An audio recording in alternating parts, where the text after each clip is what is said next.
Hello there, Geminis. Welcome to your tarot reading.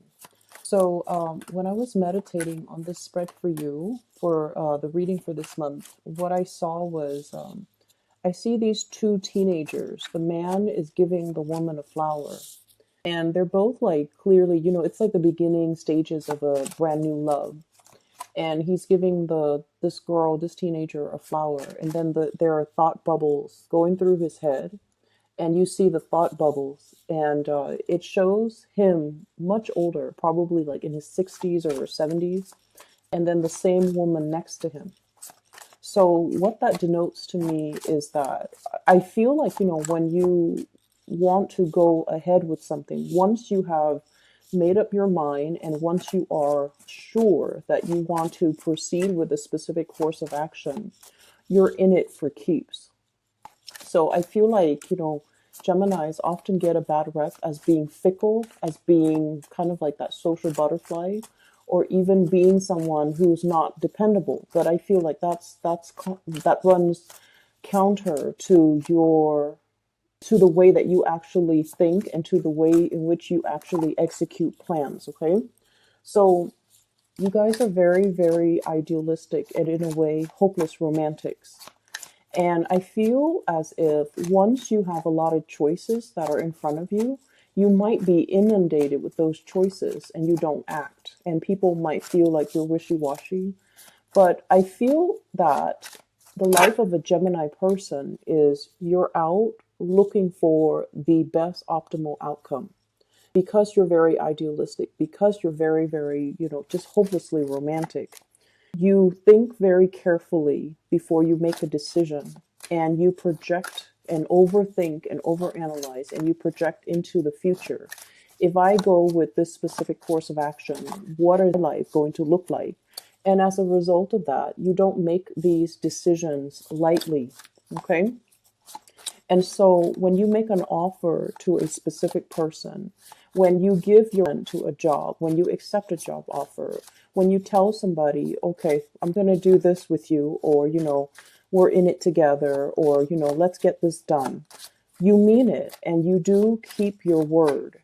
And I also feel as if for many of you, you keep your word to the extent that if everybody in the situation, in that relationship, or in that work environment, or in that social interaction, if everyone keeps their word, if everyone keeps things light, and if everyone does their part, then there shouldn't be any problem. You shouldn't anticipate problems, right? So the image of this teenage boy giving this flower, making a gesture towards this teenage girl, I feel as if it's the start of something that is really hopeful, that has a lot of promise. And it's something you have really carefully weighed out the options. Like, should I or shouldn't I? Is this somebody that's going to be with me for the long haul? Because you are looking for long term. You are looking for something stable, something dependable, and something that is that's going to be around even into your old age. Okay, so you don't make decisions lightly. And I feel like whenever a Gemini doesn't commit, it's mainly because they don't see the full longevity or the sustaining power of a situation, and that's why they don't really commit. And that's why they can appear to be a little bit more aloof, a little bit more like one foot out the door. But I feel like innately, you guys understand that everything takes a lot of responsibility. In order to make something work, we have to constantly work at it. And it can feel like it sucks the fun out of a situation when it requires a lot of work. And as a result of that, I'm sensing that's why some of you might have shied away from situations, from getting involved in situations, getting involved with specific people, moving forward, mainly because you understand that it's a lot of responsibility. And if your heart is not in it because you feel like the situation is not bringing you enough stability, that's when this, the twin side comes out and you oscillate between making the decision. And that's when you become indecisive. And that's when people see you as flighty. The other image that I saw too, and that's funny, this came out because I did see a hobo on a train, okay? It's a moving train, and I feel like it's not so much in the continental US. It seems like it's some foreign country, like a European city. That's what it feels like to me. And there's this train going through like a pastoral, a more agrarian landscape. Okay, and these are like freight trains. And there's this man. He's a hobo, and he's jumping from trains to trains. He's trying to find his next location. He's got that little bundle of all of his possessions. Okay, all of his possessions are bundled up in a little sack, and he's carrying that with him. And I feel like this year, and especially the month of March, is a major, major new beginning type of a year, type of a month for you, where you have shed a lot of baggage. And I do feel shedding baggage with getting rid of people in your life that might have been sucking your energy, that might not have been good for you to be around, and ways of doing too in the past, not taking opportunities, not being quick enough, not being decisive enough on opportunities. And then as a result of it, I just feel like you're looking for a little bit of a brand new adventure. Okay, so I'm seeing a lot of that energy across the entire spectrum of the zodiac, because I feel like the month of February was just a very, very intense month. And thank God it's so short. Okay, we only have 8 days. But I feel like every day brought about events, situations coming to light, um, a lot of unearthing, a lot of digging, a lot of investigations, and just the energy was very, very, very tense. And it feels like all the unearthing was condensed into the entire month of February. We found out a lot about people. People communicated in a way where it's like um, issuing ultimatums, issuing, very, very definitive, like yes and no's. And I also feel like coming on the heels of that as we progress into the month of March, and in particular for you guys, you're learning how important it is to be very, very decisive. You're learning how important it is to make a resolution and really, really sticking to it, because I do feel for many of you, like back in that mid-month reading, choices were being stripped away, choices were removed from the table. Things that we thought might have been, plan B, plan C, plan D, those choices get taken away from us. And so we have to, really look at the consequences of our actions. And we really have to like value everything that was on the table, and to really analyze situations in a way where we had to be decisive. We can't fall back on safety nets. We can't assume that something, some situation is always going to be there. And we definitely can't assume that we can rely on other people. Okay, so I feel like it was a major, major wake up call across the board for a lot of the signs. And it was just a very, very intense month where truths come to light, information gets revealed.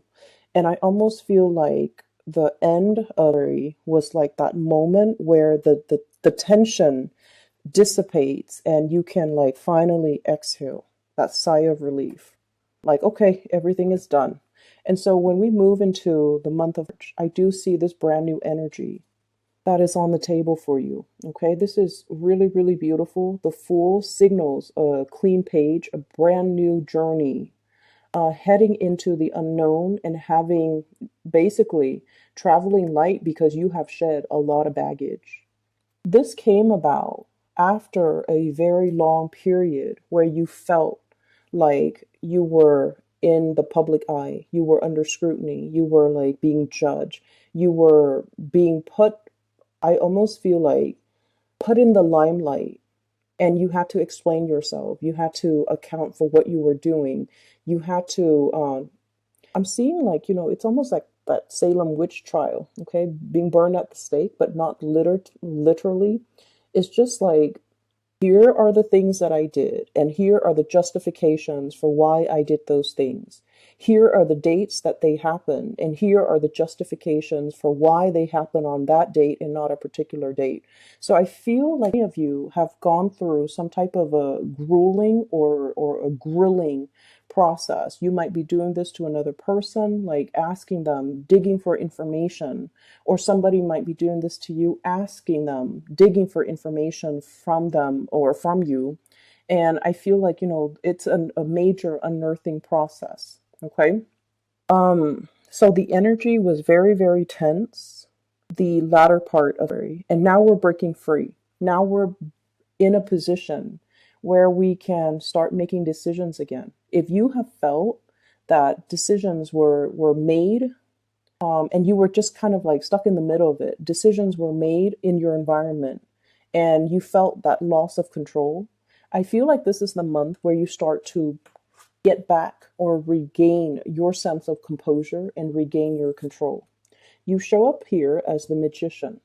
And the thing about the magician, especially in this deck, is this is all indicative of sleight of hands. Okay? This is all about revealing certain things, but holding back on certain things. So I don't want to say this phrase, but I feel like that's what it boils down to, lying by omission, withholding the truth or giving half truths. And I feel like you're doing this mainly because you're keeping your cards close to your chest. You're possibly trying to protect something, or you are drawing attention away from a specific area, and you're trying to get the people to focus on another area. And the way that I'm seeing this is, I feel like many of you have a bird's eye view of a situation. We have here the Two of Wands. This is what I call like the ivory tower, okay? The birds are flying above him. He's got like a bird's eye view of a situation. He sees the situation in its totality. He knows the pitfalls. He understands.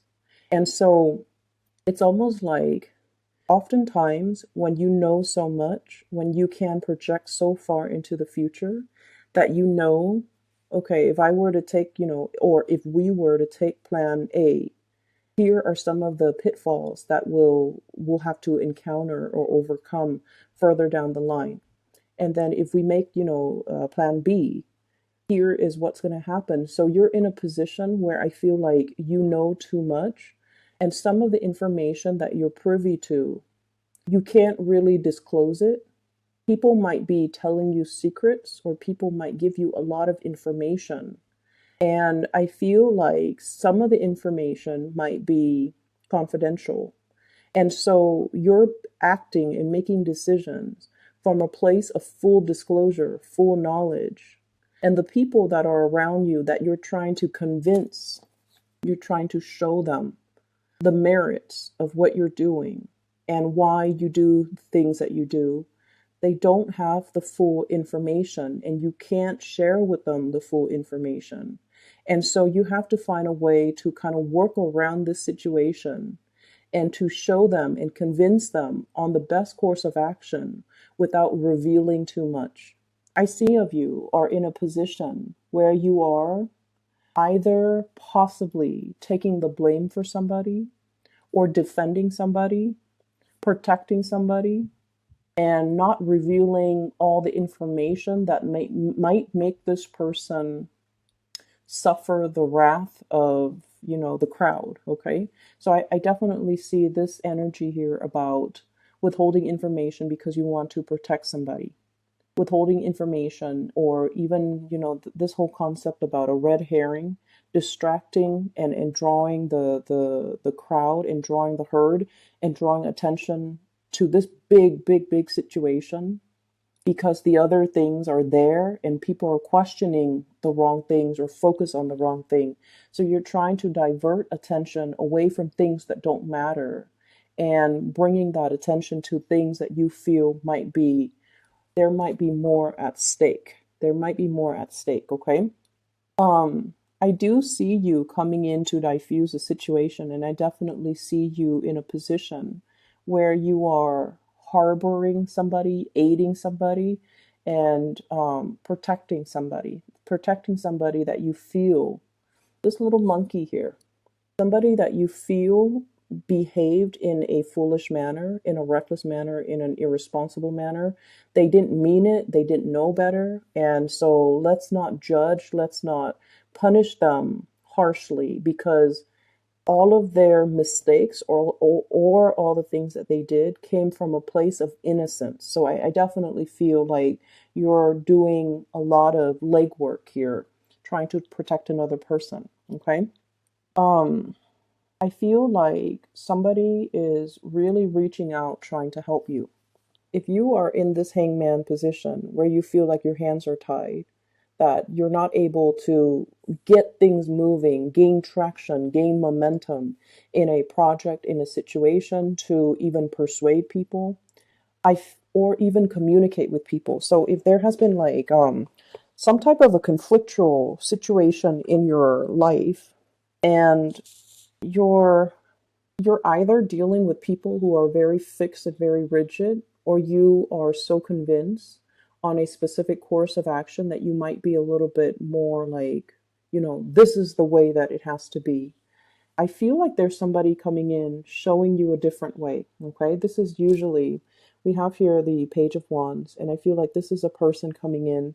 It's almost like, they're coming in at a very opportune moment. It's almost like that last split second they come in and they give you some insights, they give you some information that will change the trajectory of how things are being conveyed, that will allow more understanding, more communication to come into the picture.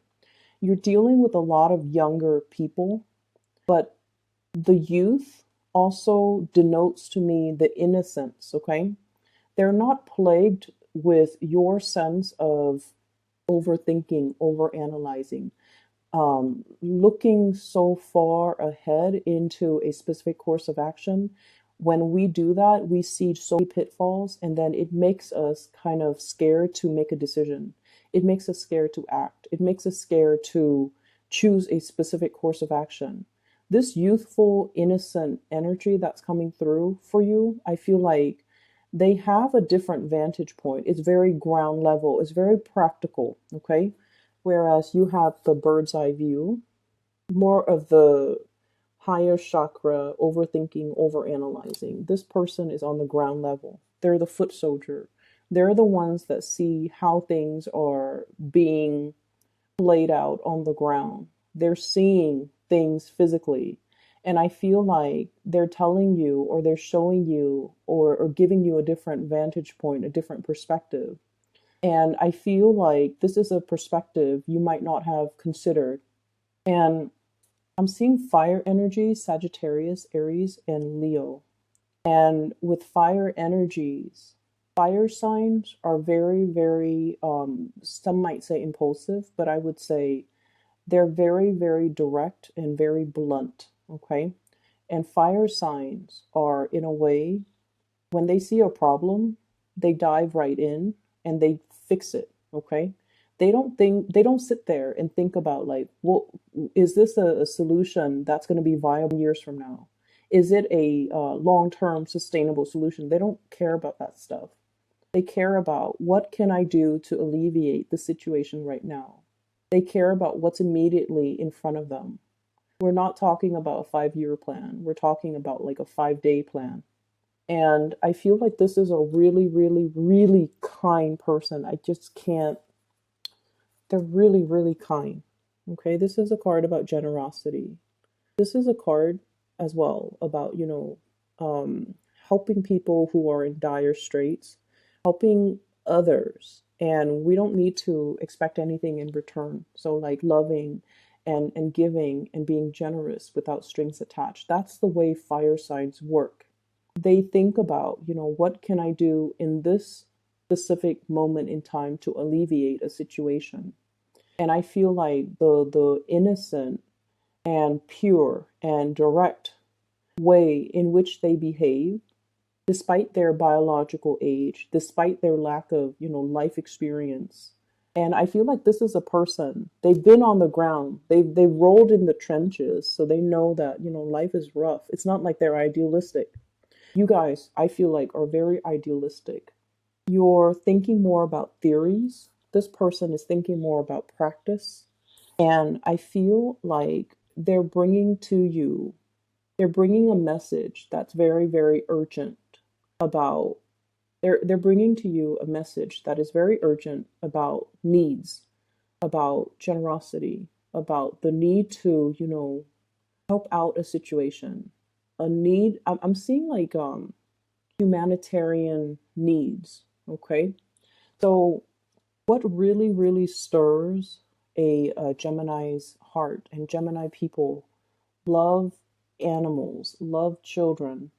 You love that innocence because you guys are perpetually, you're like the little sprite, the Peter Pan of the zodiac. You believe in magic, you believe in innocence, you believe in all these ideals. And I feel like for many of you, you go through life and we all get battered by life. Some of us become jaded, others of us still maintain our innocence. And I feel like you might be at that tipping point. Like so many bad people out there, so many bad things have happened, and it's made you a little bit rough around the edges. It's made you develop thicker skin, and you're kind of like straddling that fine line between becoming jaded or still maintaining your innocence. Some of you could feel a little bit jaded. And I feel like there's somebody coming into the picture. Not that they're idealistic, but they do what they feel needs to be done. They do what is right. And their sense of justice and morality and just, this carefree attitude. Okay, heading straight into the volcano because there's probably distressed people out there that I can help. Okay, heading straight into a situation because I'm curious what it's going to look like.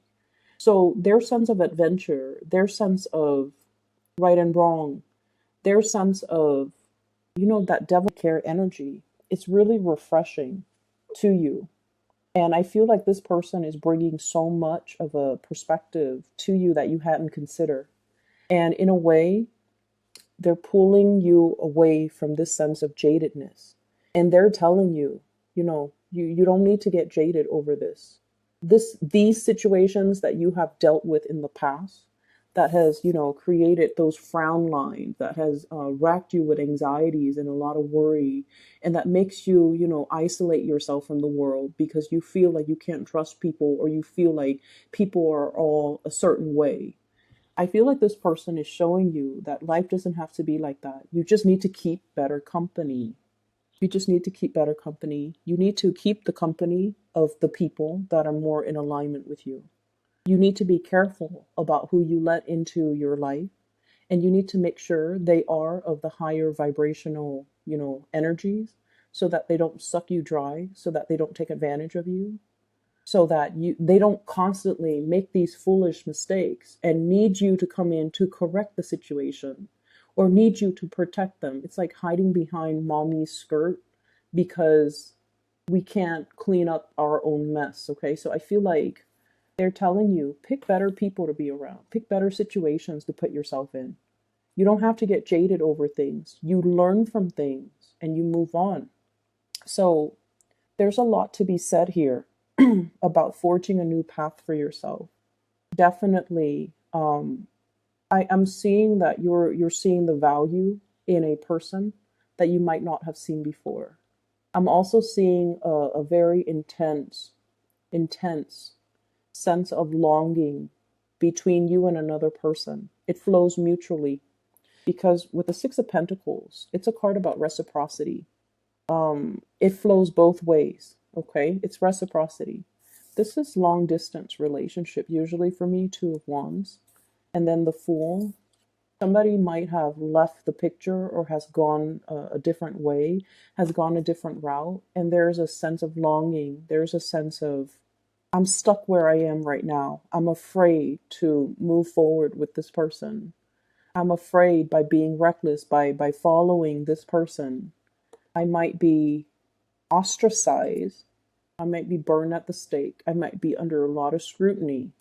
But I feel like, that hobo on the train. You want something new. You want to travel light. You want to just leave your past behind you and start over in a foreign land, in a new environment. you see the merit in starting over, and you see the merit in moving forward with a new situation. Okay. I'm gonna pull out a few more cards because we have a person here as well in the last four cards, and I'm trying to see what I can pick up. So, who is this water sign?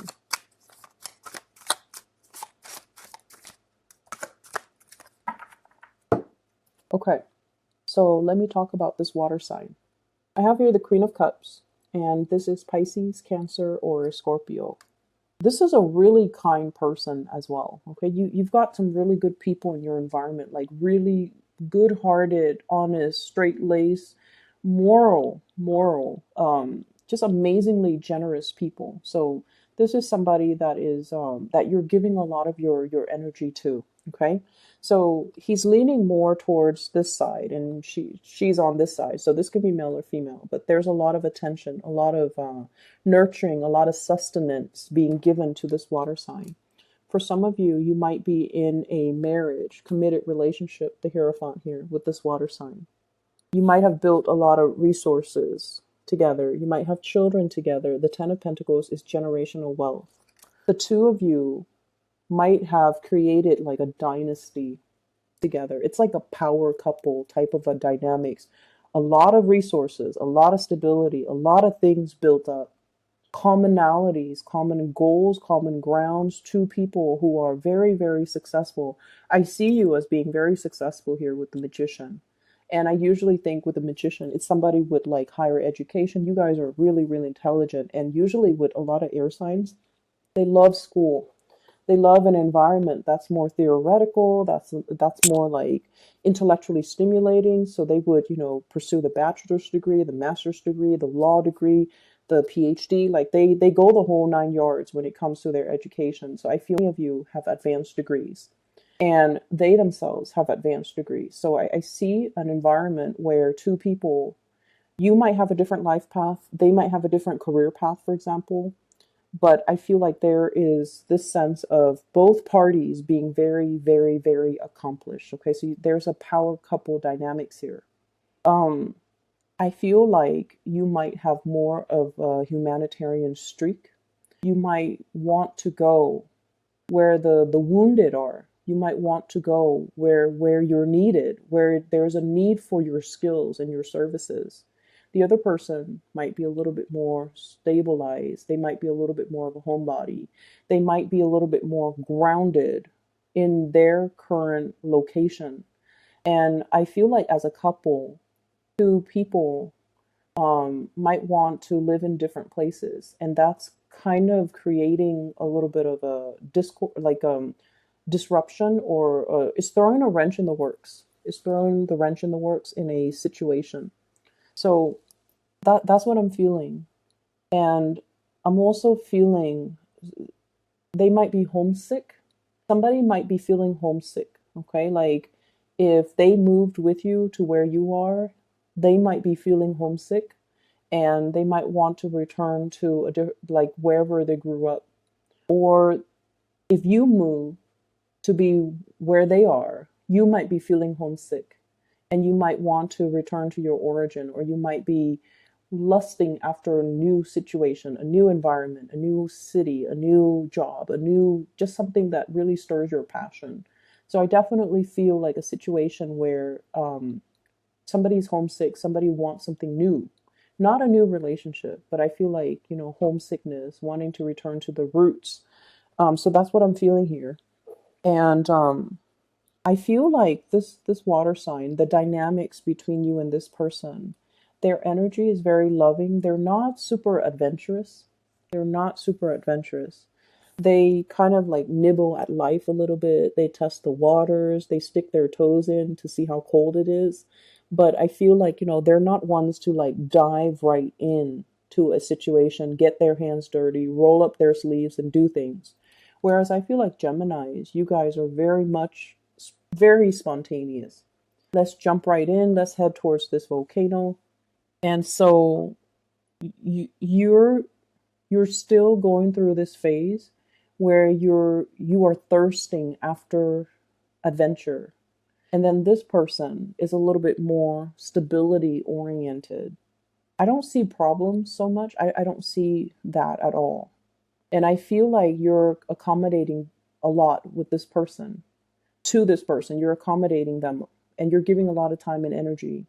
And I also feel like, I don't know if there's resentment, or I don't know if there's just like this sense within you about, opportunity costs. Like, I've given a lot to this relationship, and I thought it was the right thing to do because we were in it together.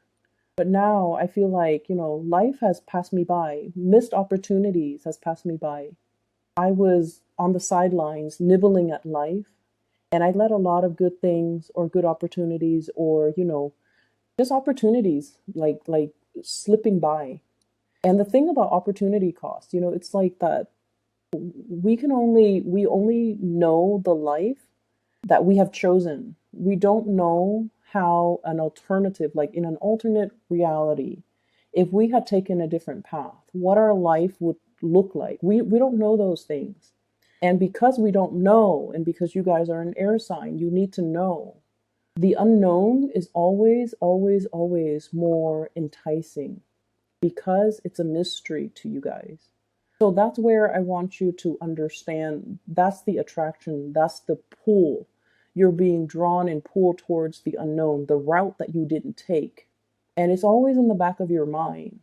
But because we live in this physical world and we are only aware of the series of decisions that we make to get us to this present moment, and if the present moment is less than what we idealistically expected, when we were kids, like that little teenage boy giving the teenage girls that flower, when he gave her his flower, when he gave her his heart, when he made those promises, he thinks, oh, we're gonna grow old together. Whether or not that's the case, whether or not, life reality or choices and decisions, and life just catches up to us, and things become more complicated. I feel things are complicated, but I definitely feel like you're yearning for a life that is a little bit more simplistic, like that hobo on the train, all his possessions in one bag, hopping from one boxcar to the next and not having a care in the world, and flying from one city to the next, one adventure to the next, one life to the next, and getting to experience, different lives, getting to experience different situations. I feel like you're drawn to that, and you're wondering if there's room in your life to allow those opportunities to come in again. Can you make room? Can you, rearrange the furniture, move some things around in order to make the space and make the room for these missed opportunities to come back? If you reserve the space for it, it will come back. If you really, really want it and you actively put your energy out there, it will come back. So what exactly does that mean? It basically means realizing what's really important to us, prioritizing those things. If any of you have, wanted to travel, like wanted to work and travel overseas, and you're just like, oh, I have the wife, the kids, the mortgage, or the husband, the kids and the mortgage, or, I have this really, really cushy, stable job, and people need me, I'm very visible, and, I've made it. I've climbed the corporate ladder. There are other ways that you can do it. You can do, volunteerism. You can take time out of your busy schedule to, plan a vacation where you can do some meaningful work. It requires rearranging things that might have been sedentary in your life. Rearrange them, clear some space, declutter in order to create the life that we want. Okay? It doesn't happen overnight. It requires a lot more planning. The more things we have in our possessions, the more things that we have weighing us down, the more clearing we have to do so that those things don't run our lives. And the longer we have them, the more sedentary and heavy they are. So you have some decluttering, I feel, that you have to do in order for you to make room for the things that you want. And what I'm feeling here is there's a great need here to be very, very, very patient with family members, okay? I know this video is running so long, but I'm sensing that many of you might need to hear these things. Being very patient with family members. This is sort of like, yes, there are things that we can always say, okay? Like there are things that we can say. Should we say them? Probably not, okay? Holding back our tongue, being a lot less critical, being more loving, more understanding. And I feel like that's what's happening here. There's somebody in your life, possibly this water sign, who is teaching you a lot about compassion. Not that you're not compassionate people, you guys are. But you guys don't talk about, for example, and this is like, I've seen this with so many Geminis. You can go to the SPCA website and you look at the abandoned, animals, and it makes you want to cry. But you don't sit there and say like, oh, this is so sad. I wish I could do something about this. I feel like you internalize it. It goes through your mind that, yeah, this is really sad. I wish I could donate. I wish I could, volunteer. I wish there's something I could do. I wish that people aren't so horrible to all these animals. I feel like, you feel it on a very core, heartfelt level. You don't just sit there and talk about it and you don't cry over it, but you do feel it. And this person, this water sign in your life is kind of like opening up that heart chakra. They want you to talk about these things. What are you feeling? They don't want you to keep everything in. It's not healthy for us to keep everything in. Okay, so I feel like they're here to teach you a lot about verbalizing, expressing these things, these needs. I'm also sensing, Gemini, that a lot of the times you might not know what you want because you might suppress things, okay? And so it's really important for us to look at a situation, especially a situation that stirs some type of an emotional response within us. So for example, if you're looking at wounded animals, right? And it makes you angry because you're probably wondering like, why are people so horrible? Or it makes you feel really sad because you empathize so strongly with the pain these animals are going through. And so you have a mixed bag of emotions. And so I feel like you have to verbalize it. I'm angry because it makes me, not believe in human kindness. And I'm angry because it's so unfair. I'm angry that these animals are suffering. Going through the process and really expressing what your heart is feeling will allow you to be a little bit more grounded, okay? So taking this energy away from this, crown chakra and planting it in the ground and telling yourself and not fearing when these emotions, uncomfortable emotions or really strong emotions wash over you. This is sort of like taking that, checking the water, testing the water before you plunge in, okay? It's safe for you to do that. Okay, it's safe for you to do that. Test out the emotional waters. And I feel like the presence of this person in your life is really helping you find the voice to really verbalize what you're feeling. Find the voice to be okay with that emotional expression is what I'm sensing. So they're saying as well, be really, really kind to your family members. I feel like there might have been a lot of family expectations or even like your expectations about family members. You should have been like this type of a mom to me. You should have been this type of a daughter towards me. You should have been this type of a dad. You should have done this. I should have done that. Like regrets. Things that are not talked about as well. Because I feel like, life was not a bed of roses for any of you. And parents had to do whatever they needed to do in order to make ends meet, in order to take care of the physical things, in order to put a roof over your head, food on the table. And a lot of the emotional expression, the warmth might have been missing.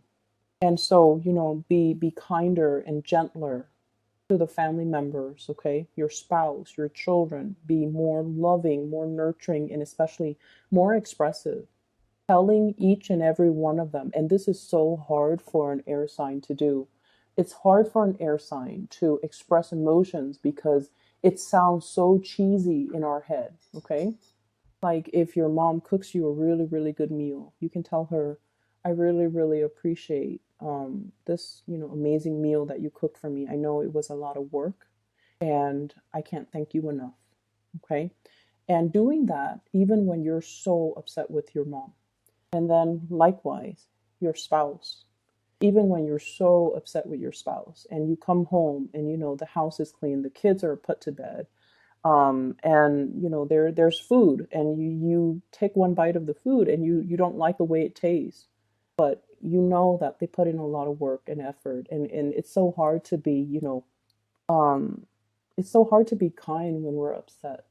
And I feel like you have to be in the space, you have to train your mind to be in the space to really appreciate the effort, okay? And I likewise, you do a lot for other people too, Geminis. You do a lot, a lot, a lot. And I feel like you often feel like you're taken for granted. And I feel like, relationships are all about learning. One person needs to express, needs to show the other how to be appreciative, right? It's learned behavior. So you might have to be the one to test the waters and do it first, and then see how the other person reciprocates. Okay, it's learned behavior. And some of you could be in your 50s and your 60s watching this, and you're just like, my partner is too old to change. And I feel like, no, it's a mistake. It's learned behavior. It has to start somewhere. So maybe we need to learn more positive ways of relating, more positive reinforcements, more positive behaviors. Okay. Otherwise, somebody's going to be feeling very, very much left out in the cold, underappreciated, and just, never given the opportunity to come into the fold and be enveloped in the warmth and the love of the relationship. Um, I feel like your finances is fine. This is more about your emotional state, okay? And what I'm feeling is it's very relationship oriented, learning to express yourself more from that heart space, okay, Geminis? I'm sorry that the video ran so long, and I have one last announcement to make. I'm really, really advocating for the psychic that I mentioned last month. She's phenomenal. If you're interested in booking a reading with her, I highly recommend it. She's amazing. She's based out of California. Her name is Bridget, and if you're in the California region, and you want a live reading, I feel like you can reach out to her and see if that's possible to arrange. I've included a link to her description. Oh, I'm sorry. I've included a link to her scheduling website in the description box below. So if you want to book a reading for yourself, I feel like you need a little bit more clarity and certainty here based on this spread. So if that's something that you want to do, I highly recommend her. Have a wonderful, splendid Teen Geminis. I'll talk to you guys soon.